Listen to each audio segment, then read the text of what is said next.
Hello, hello. Welcome to today's episode of Office Hour.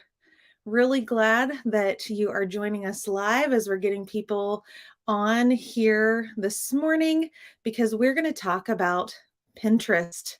And in the social media pulse community, just this morning, we had a comment from someone who said, I'm excited to talk about Pinterest today because Pinterest is something we don't hear about as often. It's not one of the bigger players in social media. And there was even a time when Pinterest doesn't really describe itself as a social media platform. They describe themselves as a visual search engine. However, there is a lot of benefit to be had for using Pinterest as part of a smart social strategy. And today's guest is certainly someone who can attest how important it can be. We've got Pinterest expert Alisa Meredith joining us today. Alisa is a member of our social media advisory board. She is our resident Pinterest expert. Really, really glad to have her on today. So I'm going to go ahead and bring Alisa on screen. Good morning. How are you? Good morning. Doing great. How about yourself? Pretty good. Can't I'm glad complain. people are excited. I'm glad. Yeah.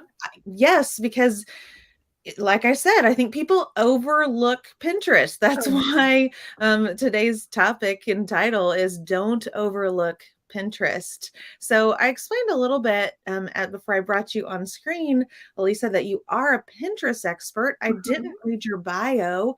So if you could tell our audience and tell me a little bit more about your background, what you've done with marketing, and how you became so interested and gained so much expertise about Pinterest. Oh boy. Well, the short version is I started out in content marketing, got into social, then got really into inbound and HubSpot and ran a HubSpot partner agency for a while. And then Pinterest came out and I said, what is this? Is this something that can be used for marketing? I mean, that was a novel thought at the time because it really wasn't anything people were thinking about. There weren't business accounts or ads or anything. So I started really digging into that. Ended up writing a little ebook about it, and that's how I got my first client.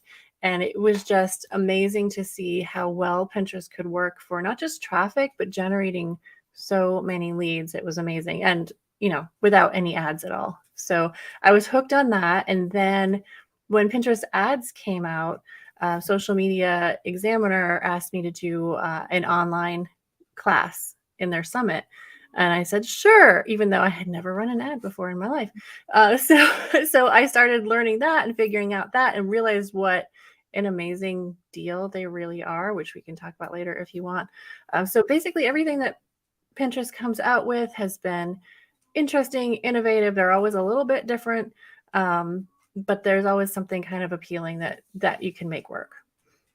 Yeah, I think that whole idea of people look at Pinterest and they say, this is interesting, but oftentimes we don't make that connection like you did on how do I take that, generate traffic, generate leads, and generate marketing relevant outcomes from Pinterest. Exactly. So, we're going to talk about it for the next hour, but Excellent. today's topic is don't overlook Pinterest. So if you had to really kind of summarize, why should a business or an organization not overlook Pinterest? There's all these options available to us. Why should Pinterest be in our kind of basket of social media channels that we use?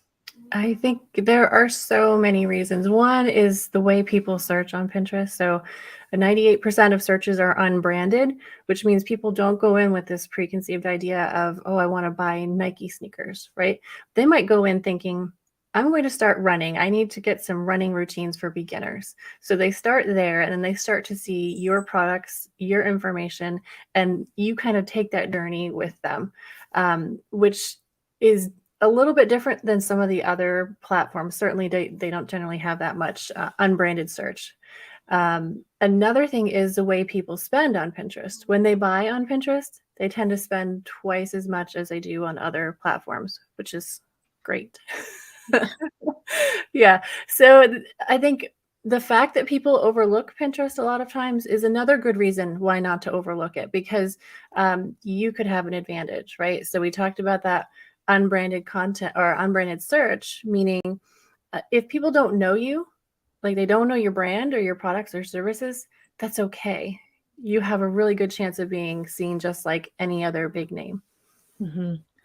It's interesting that because a lot of people do overlook it, there is opportunity there and Yeah. there's space there. It's not as crowded as some other places. Mm-hmm. I want to roll back a little bit when you were talking about when people buy on Pinterest. Mm-hmm. So I do think a lot of social media managers might not be aware of the tools available to you to sell and use product pins on Pinterest. Can you explain that a little bit more?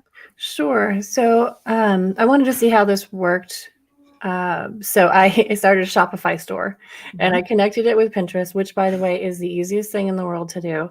And it will create a catalog in your Pinterest account with product pins. So it will show the pricing and all the details and just make it really easy for people to buy from you. And then you can do things like create an idea pin, which we can talk about. And then you can tag your products in that idea pin so people can click on it and go to your store, which, Instagram has something very similar that people will be familiar with. But I don't know how many people know you can do that on Pinterest as well.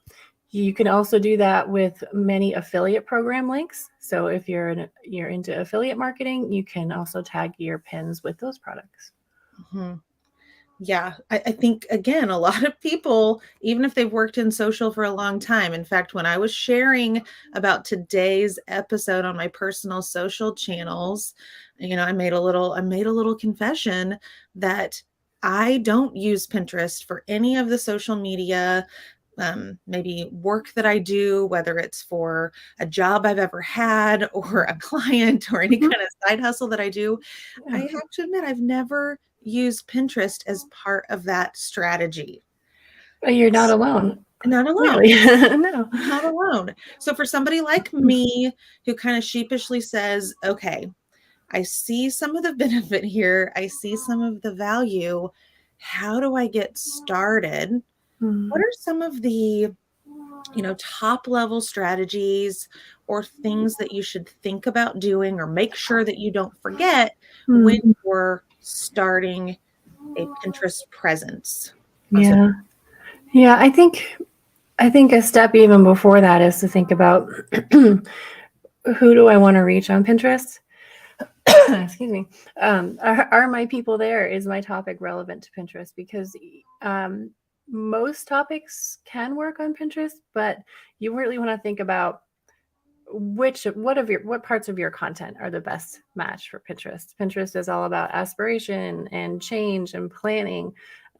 So it not every business can pull it off. It takes a little bit of extra creativity when you're working with a visual platform like Pinterest. So I think looking at businesses similar to yours, see if there's anybody out there and what their presence looks like, what their pins look like, to see, does it seem like we could fit, and get some ideas for how they're maybe making it work. Now, if they're not, that's good and bad, right? Because you have to come up with it yourself. But then again, you're the only one on there. So another thing you can do is you can look at the Pinterest Trends tool, which we can talk about as much as you want because it's amazing. They just updated it a few days ago. Now it's available for, excuse me, 19 different countries. You can see what is trending in your specific industry or even by your keyword.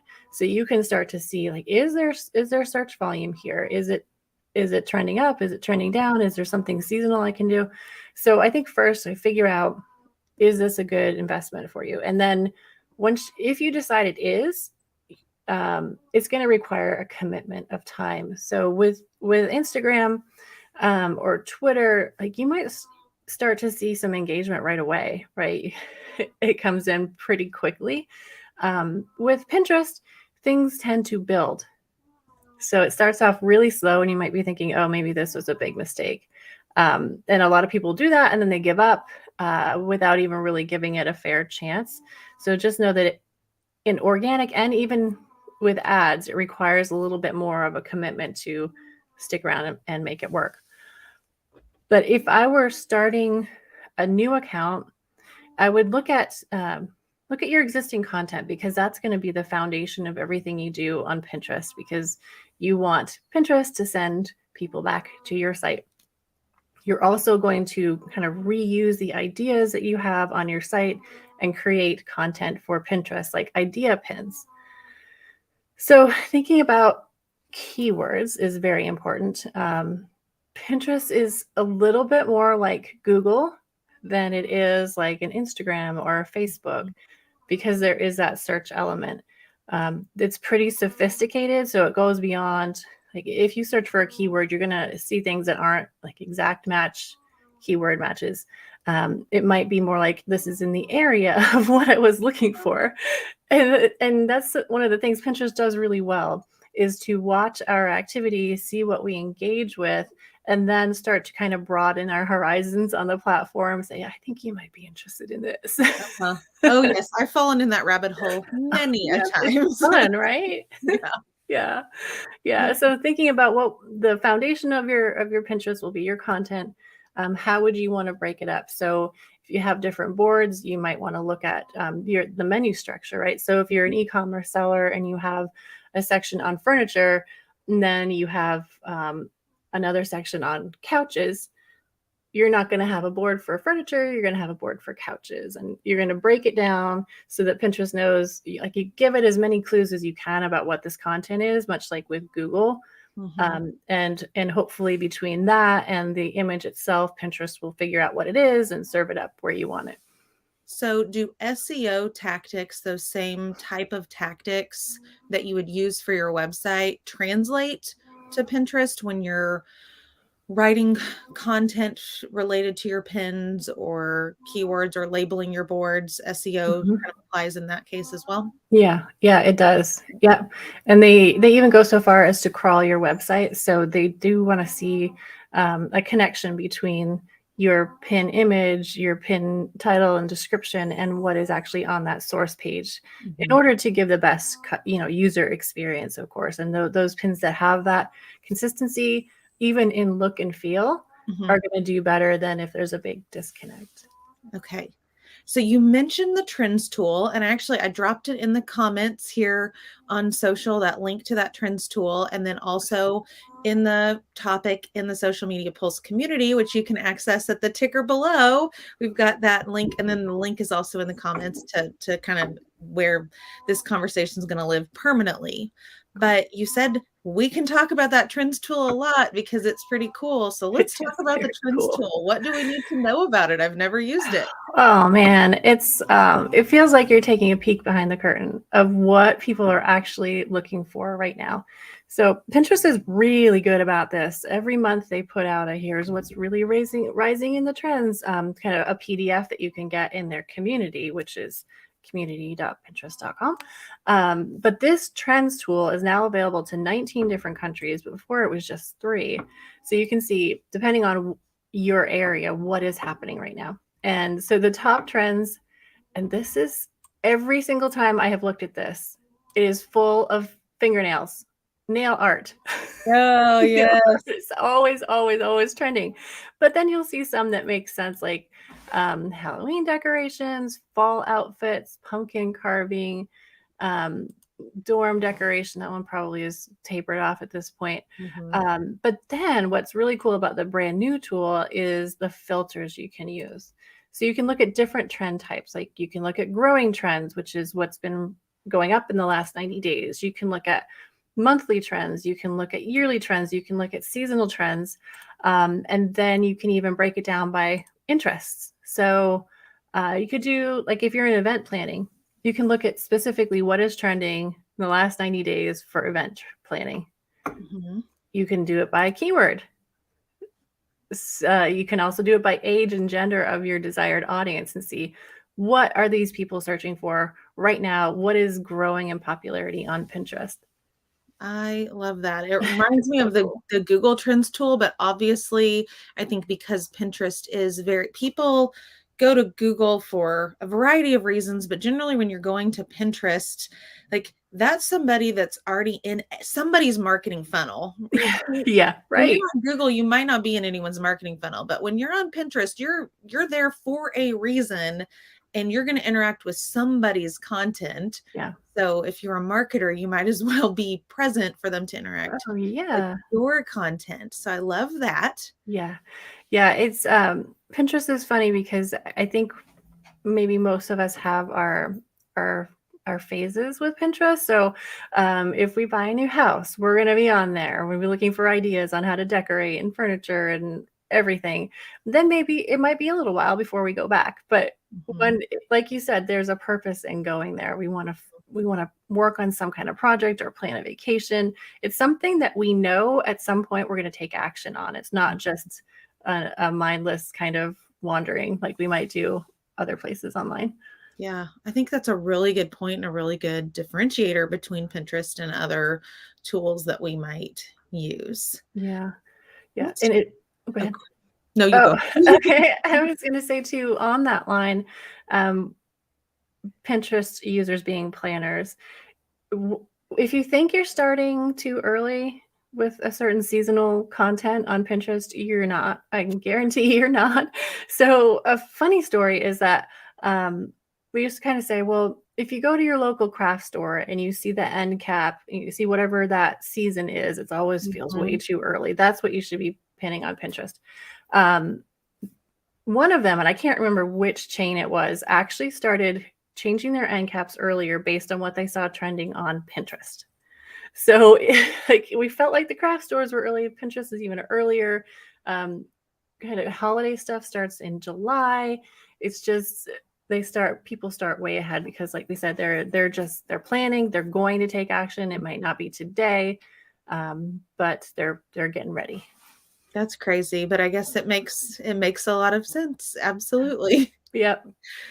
You mentioned idea pins Mhm. earlier, and I know there was some news that you helped us break on social media polls about idea pins this summer. So, talk us through for those who don't know what an idea pin even is, and then also some of the changes that we've seen in the last few months to idea pins. Oh, idea pins are great. There was kind of a kerfuffle when they came out because there was no linking from an idea pin to your website, right? It makes sense as platforms mature. They try to keep people on the platform longer. Now they have since sort of reversed course on that, and they're starting to allow links on idea pins. I don't have it yet, but you might have it. Um, and you can also link with ads on idea pins. But what they are is it's kind of like an Instagram story, um, where it can be a series of different pins together. So you'll have a video. Ideally, your first frame is a video, and then you'll have some images.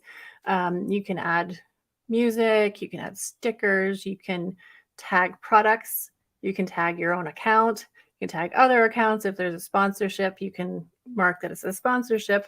But the idea is the idea, Idea. right? Because they were first called story pins and then they changed it to idea pins, which is it's kind of typical for them, right? They don't call anything the same as the other networks.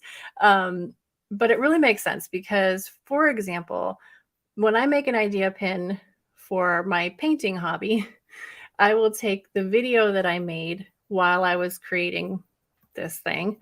That will be my first frame. And I will walk people through, like, here's what I did here, and here's what I did here, and this is the mixture here. And then follow up frames will be here's the finished piece, maybe here's a zoom in, here are the colors I used, here's the medium, here's the background. Mhm. Everything you would ever need to actually do the same thing I just did. So then you can add like a supplies list or a how to section.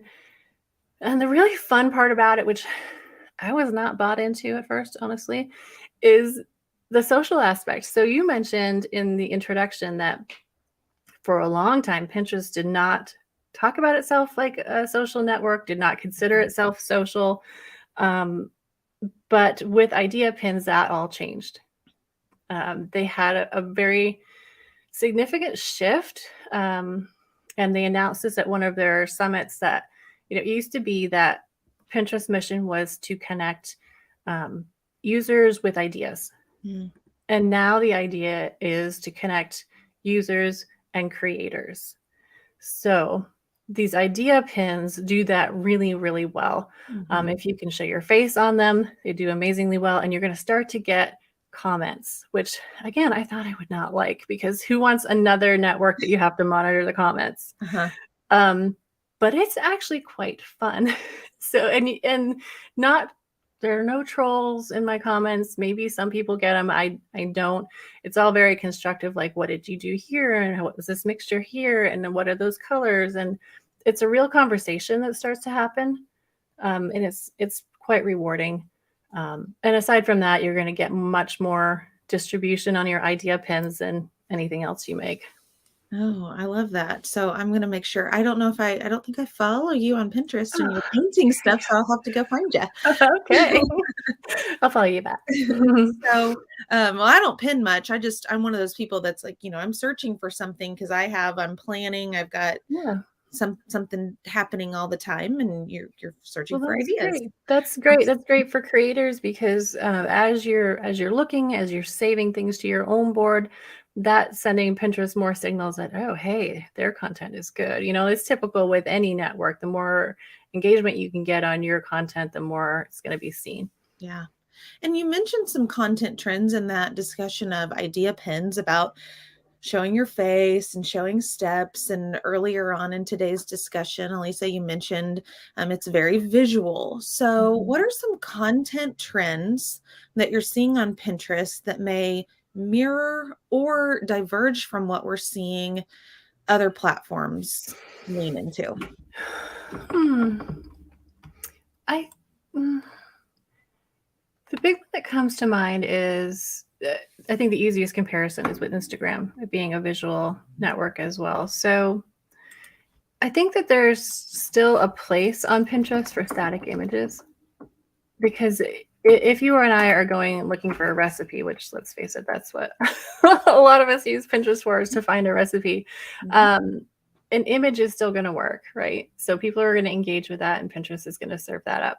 Whereas I think on Instagram, and I don't keep up with all the trends there, but I feel like Reels was it for a while. Like I could share a reel and it would be amazing. Like I never got that much distribution before. And then all of a sudden it's gone. Like I don't know what happens. Like they turned off a switch.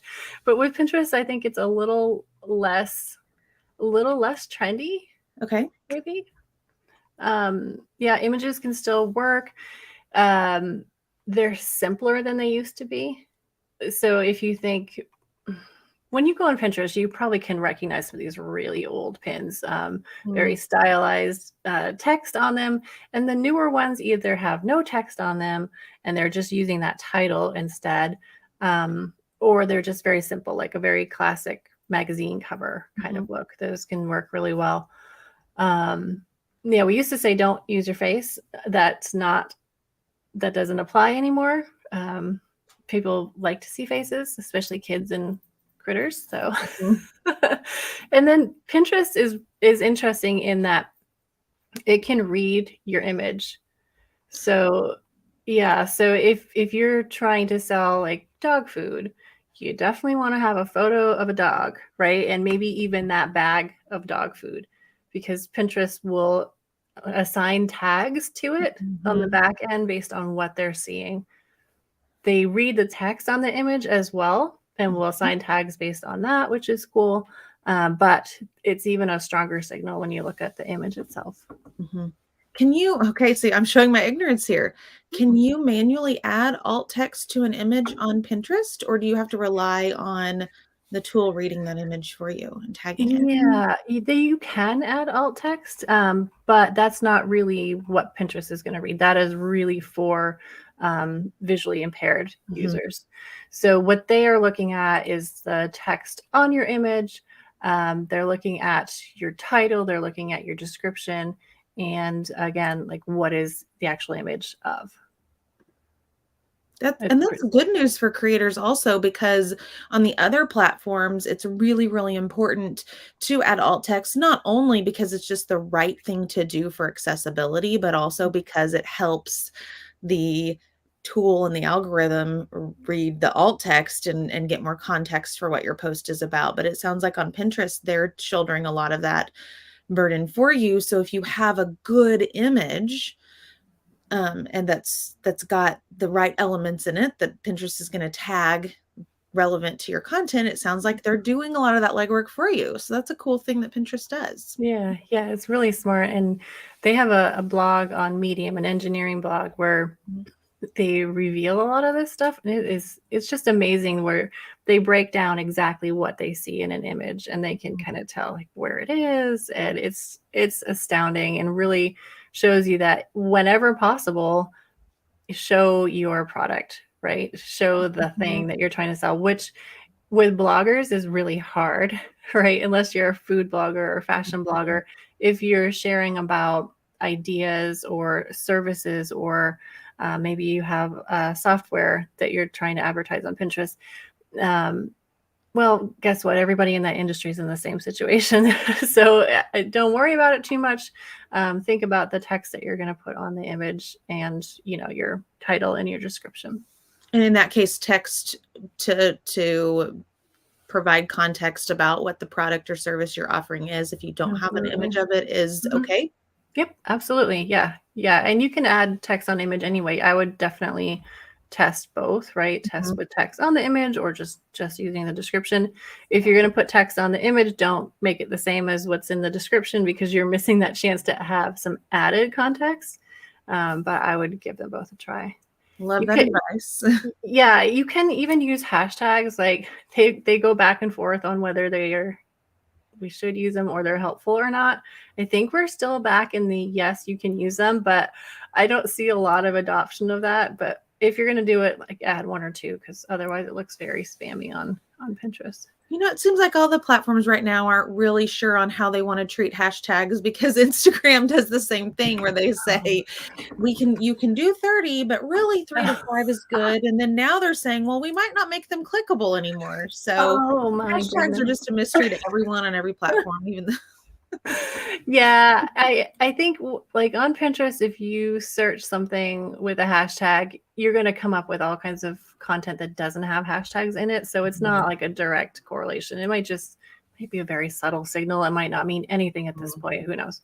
yeah, but Pinterest, absolutely, because it is primarily a search engine. I mean, that's how it functions. Yeah. The searchability and the discoverability is great, which leads Yeah. me back to something that you mentioned earlier about you can tell when you find maybe older pins, Mhm. which what I picked up on as a marketer is that's really great, though, as a marketer or someone creating content, that even old stuff can be discovered on the platform, whereas other platforms, the lifespan is incredibly short for Yes. content. Absolutely. And I see that with my idea pins. They just keep growing and growing and growing. Um, I would be interested just to try with a new account and see how it works. Sometimes I think the old pins that we see are from very established old accounts Mhm. that Pinterest keeps bringing up. So when you first start out, you might see a drop off, until Pinterest figures out that, hey, this is a really good account and we should show their stuff. Very good. Okay, I'm going to pause for a moment. For those of you who are joining us live or watching the replay, now is your chance to ask questions. Really, anytime is your chance to ask questions, whether you drop them in the comments here, on the live stream, on social media, or in the Social Media Pulse community post for this topic. Now is your chance to get advice about Pinterest and strategies and all the great ins and outs of the tool. So up on the screen right now, I do have a link for any content that is tagged Pinterest on the Social Media Pulse community. Much of it has been written by Alisa, providing some context in addition to what we're talking about today. But check out that content and be thinking about the questions that you might have. Yeah. And you can, again, drop those into the comments here on social live, or for the replay, or join the conversation at the link below, which is socialmediapulse.info/OH for office hour dash October 20th, because that's today. So if you have, again, drop it in the comments if you've got any questions. Okay. Do we have any questions? Because if we don't, I can pull some up. That would be great. I'm not seeing any live. Okay. So yeah, let's just, I'm gonna open it up. I have a few more questions for you, Oh, but let's good. open Okay. up to things that, because I am not a Pinterest expert and because I don't have much context for using it other than searching for nail art and Halloween costumes, recipes, and Yeah. Christmas Yeah. decorations. Other than that, what are some things that we haven't talked about, Elisa, that people need to know about? Okay. So some common questions that I've gotten are, how many times a day do you need to pin? Mm, Oh my goodness. Oh my goodness. It wasn't that many years ago when people would pin hundreds of pins per day, literally hundreds. I don't know how. Um, there was a lot of repetitive pinning, right? So there was even a company that would loop your pins for you, like just send them out on autopilot. huh, That doesn't work anymore. Um, but like the guidance from Pinterest is once a week. That's not a lot, right? yeah. So it doesn't require a huge time commitment. If I were gonna go all in on Pinterest and I was just starting out, I would give it more than once a week. I would give a couple a day if possible, especially if I had a excuse me, had a big backlog of content that had never been on Pinterest. I would be looking to get it out there. I wouldn't throw it all out at once because that's pretty suspicious and Pinterest won't like that. But kind of, trickle it out over time, more than once a week, much less than hundreds per day, because that's just, not good. And if you are too repetitive, you do risk having your account suspended. So yeah, keep it natural. Don't do too many. Another question is, can I use a scheduler or do I need to manually pin? Oh, this was a big question we got a lot at Tailwind because obviously we had a scheduler. Yeah. Yeah, yeah, and it looked like for a while, and I think it still is looking that way. Like if you use a scheduling tool and only use one that's approved by Pinterest, otherwise you can get yourself in trouble. But you can tell that, like, if you just Google Pinterest partners, you can go to their page and see which ones are legit for Pinterest. Um, if you use one of those approved schedulers, it should not have a detrimental effect on your account. Now, if you're using one of those approved schedulers and you're doing 200 pins a day, yes, obviously that's a problem, but it has nothing to do with the scheduler. What some people notice is that when they pin using a scheduler, it takes a while to start getting that distribution. Whereas if they pin manually, they see it happen faster. Over time, it evens out, but that's what some people notice. It's not any kind of penalty. It's just, I don't know why it happens. But you cannot schedule an idea pin, and you would not want to schedule an idea pin because creating an idea pin is kind of like an Instagram reel, maybe even more, like kind of production intensive. You don't want to do it on the computer. You do not ever want to make a desktop idea pin. You want to make it on your phone because it is so much easier. There are so many more options. And you can even save drafts, which is so helpful. You could create 10 idea pin drafts and just save them and then just let one out at a time. That's what I would do. That's great.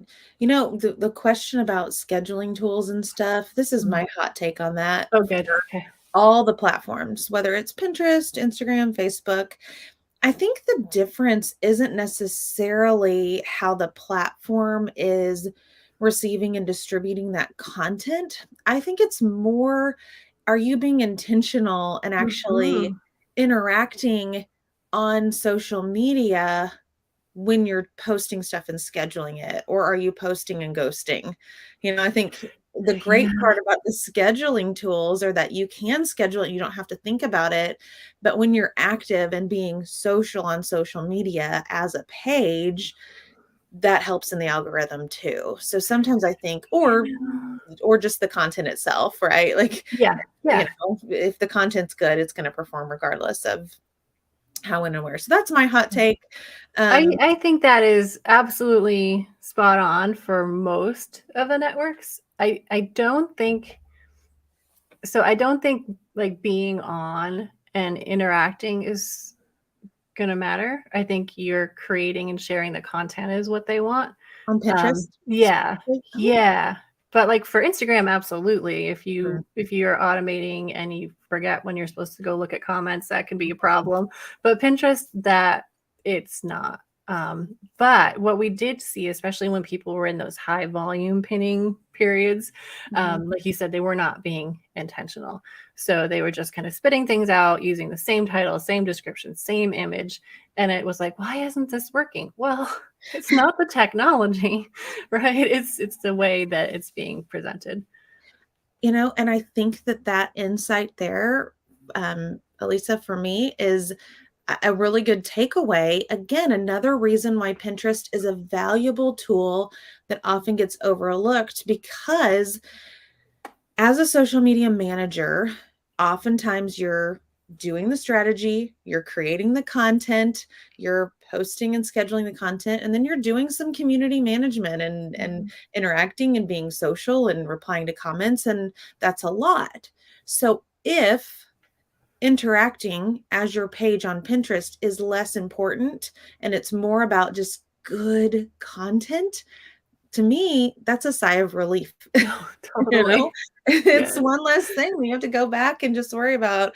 Okay, I pinned some stuff today. Now I've got to go make sure I interact with other people's pins so that my pin gets seen. Yeah. If that's not part of that equation, I think that's Yeah. another feather in Pinterest cap. Oh yeah, there are a lot. People also ask like, do I have to share other people's content? So this was an old strategy as well, where it was like, if you don't have enough of your own content to share, share other people's content, and then people will find you because they see that pin that you shared, and that's just kind of an outdated concept. If you want to share other people's content, by all means, because that's a natural thing for a user to do, is to save that pin and then it gets a little bit more distribution. That's cool, but that shouldn't be the backbone of your strategy by any means. It needs to be about your own content. And that was a very strongly held belief years ago from a lot of Pinterest marketers, that that's selfish. People are going to look at my account and say, oh, she doesn't share anyone else's stuff. That's terrible. No, that's not how it works. It really needs to be about your content. That's great. That's great. So, okay, we've been talking for a while. There might be people watching, listening, looking at clips later who haven't used Pinterest, but they're trying to decide really how and why they might use it for their type of business. So, obviously, some types of businesses are a good fit for Pinterest. If you have a retail product, or if you're a blogger and you're linking to your blog with home decor tips or recipes or things like that. But Mhm. what other types of businesses beyond just I'm a blogger, have a retail store of some sort, who is a good candidate for Pinterest? So one that I think we might not think about and might not have worked so well in the past would be like coaches, right? Coaches, Mhm. even recruiters, because now that we have idea pins, there really is a platform for people to get to know us, and just making sure you have that really strong call to action, especially if you don't have links on your idea pins yet, to tell them exactly how to go find you. But um, yeah, I think that one is fairly overlooked. I would also say that when you're thinking about Pinterest and how it might work for you, and I think this is really kind of the case for all really small businesses right now, is that building a business based on blog traffic or affiliate sales is really hard. Mm, Excuse me. And it's probably not going to get easier. So from a business standpoint, thinking about what you have to sell, whether that's your time and expertise, which is always very limited, or whether you can productize that expertise, um, that's going to make your Pinterest marketing that much more effective, just because you have that thing to direct people to, which will be helpful.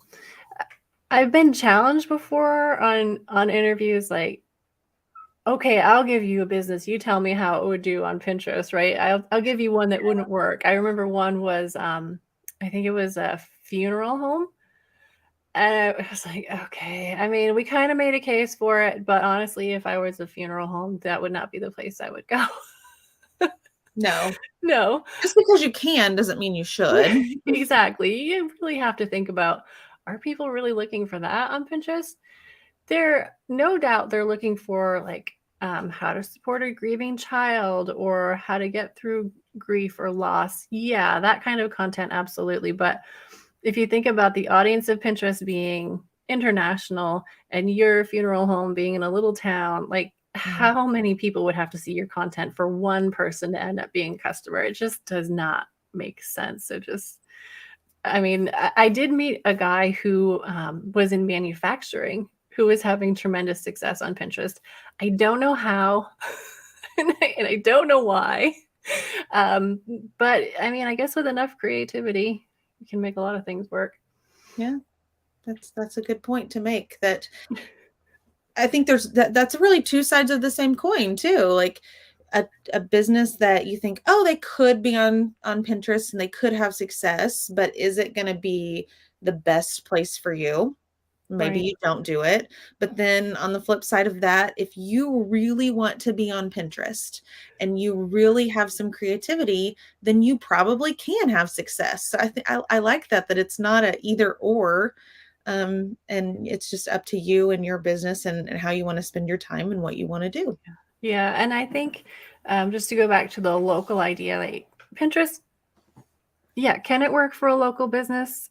I think it can, especially in an industry like with travel. Like if Mhm. you have a destination location, that can work really well. If you have um, let's say a pharmacy in New Jersey or something, Mhm. um, you could get a ton of traffic to your content, a ton of traffic to your website. But if you don't have something you can offer nationally or even internationally, what good is that going to do for you? Mhm. Right. So having that plan to do something with that traffic that comes in from Pinterest, knowing that they're probably not from next door or around the corner, what can you give them that will also help you? Okay, that made me think, and maybe we can do a little forecasting here and maybe some predictions. So I'm Oh, gonna okay. ask you if we can predict. So Okay. one of the things that we're hearing about a lot from other platforms, TikTok and Instagram specifically, and I even see it on Snapchat, is location-based content on those Mhm. platforms. TikTok in particular is really going after Google and location-based stuff, and even on Snapchat, like, you'll see locations when you go to your Snap Map. Do you think that location-based pins and trying to have more hyperlocal focus is something that Pinterest is going to do in the future if you had a forecast? Okay. I have no special connection. I am a Pinterest pioneer, but I don't know all the stuff they're planning. But I would say no.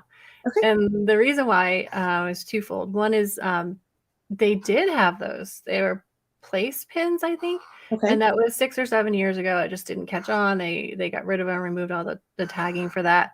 I don't know if you can hear my cat. He's got a respiratory thing going on. It's very loud. Apologies. That's all right. Okay. The other thing is what I talked about before, where what are the chances that somebody who sees your wedding photo, like sees your wedding photo poses pin on Pinterest and thinks, that's beautiful, I want that. They're going to save that to their board and show that to their wedding photographer, right? They're not necessarily going to see that and say, I need that photographer, and then track you down, see where you are, and see whether they can use you or not. So I just think, especially with the audience size of Pinterest, and I don't know what they're at right now, but it is a very tiny compared to Facebook Mhm. and Instagram. So Yeah. I don't see it. I think they're spending more time and money on shopping options.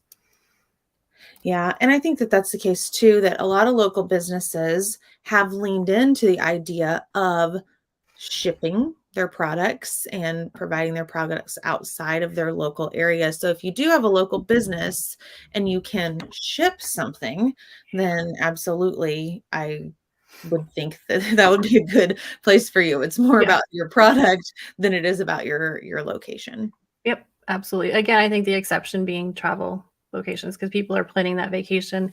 And I know when I planned my last one, it was places I want to go when I get there, and I would save that to my board. And then when I got there, I would go. So that would be the exception. Okay. Love, love, love that insight. And um, yeah, just forecasting to see what you think, Yeah, because let's see. obviously you know the ins and outs. So that'll be interesting to watch. I think all the platforms is just really interesting to watch how they um I used this term earlier, but how they mirror each other and then how Mm. they diverge from each other and just, where the strategy goes. Yeah, it has been interesting to watch Pinterest evolve too. I think, with idea pins are were very clearly modeled after like TikTok or Instagram.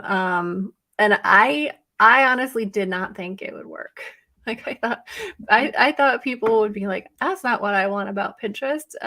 But it seems like they do, and especially as they give us more options that help with monetizing that content, I think creators are more apt to make them, which gives us a lot more variety as a user too.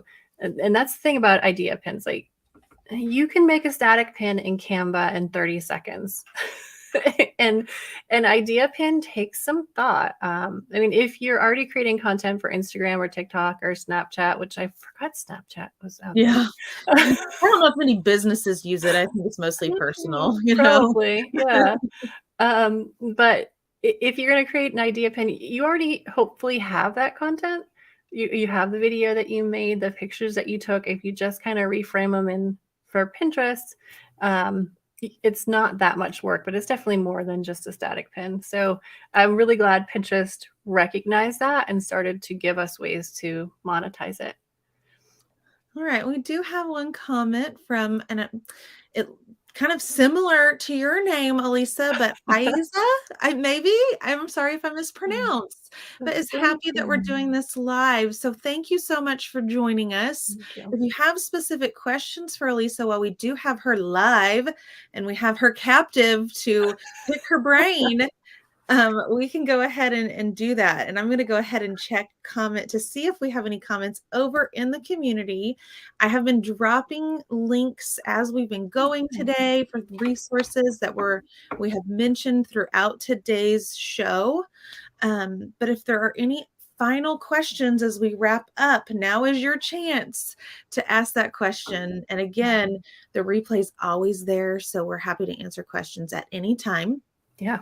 Alisa is a valuable member of the Social Media Pulse community and is a member of our social media advisory board. She is at Alisa in the community. So you can also tag her if you have specific questions. Please. Yeah. Um, I mean, if we don't have any other questions, maybe we should talk about ads for a minute. Yes, let's talk about ads. You mentioned ads earlier and I kind Mm. of went past it. So thank you for reminding me to go back and talk about ads. Let's talk Oh, about Pinterest ads. wow, you're welcome. Yeah, so Pinterest ads, when they first started, they were absolutely amazing because you would promote your pin, and then if somebody clicked on the pin in the feed, you didn't pay for anything. But then when they clicked to go to your website, that's when you paid. So Mm, that was like an opt-in, it was amazing. They changed that, I think, to kind of be more in line with other mhm, networks. I still think um, it's a little different of a feel, right? Because normally when you click on a pin on Pinterest, it opens up bigger, right? mhm. And then you can decide to go to the website. When you click on a promoted pin now, it loads the website immediately. So it's a little bit different. You do pay for it at that point. But here's the good thing about Pinterest ads.